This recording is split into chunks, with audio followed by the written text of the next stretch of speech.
I'm Joe Alton, MD, also known as Dr. Bones of doomandbloom.net, where you'll find over 700 posts, videos, and podcasts on medical preparedness for any disaster.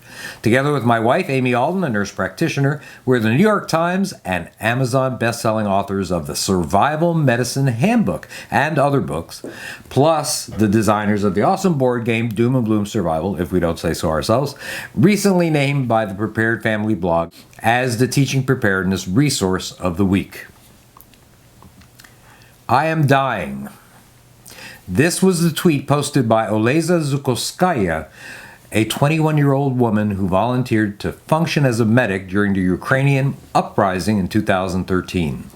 Government snipers were specifically targeting medics marked with red crosses and journalists, and Zhukovskaya was struck in the neck by a bullet. Seeing this drama unfold, we considered long-term survival scenarios in which civil unrest and other events may put the group medic in harm's way. This may involve situations where the medic is with his or her group in the field, or simply at base camp when hostile forces arrive. In Kiev, our young medic might have thought her Red Cross identified her as a non-combatant and made her immune to enemy fire. Now, despite the Geneva Convention, this probably couldn't be further from the truth. Eliminating the medics is a great way to decrease the effectiveness of a group and could be devastating to morale. So a basic piece of advice is to avoid wearing a big white armband with a red cross. Most military medics today wear a much less noticeable insignia. Doing the right thing at the right time is a corner of tactical combat casualty care. This is different from what you might consider to be the practice of good medicine. In an unsafe environment, good medicine could be bad tactics, and that could get people killed. This poses a question: should medics be armed?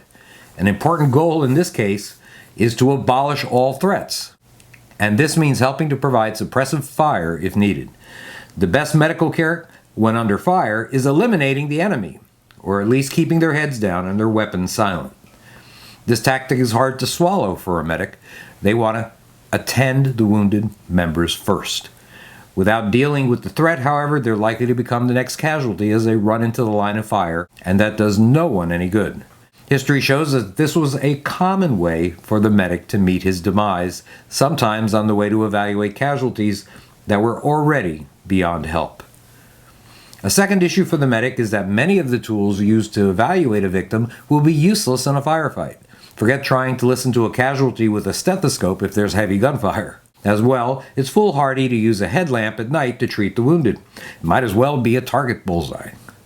When under fire, therefore, your priority should be abolish or suppress the threat. Avoid exposure to enemy fire while attempting to reach a casualty. Get the casualty and yourself to reasonable cover. Use your tourniquet along with direct pressure and other hemostatic methods to stop heavy bleeding sooner than later.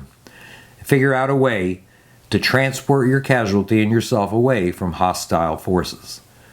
Notice I didn't mention cervical spine immobilization, a basic step in evaluation care and transport of victims of trauma in a safe environment.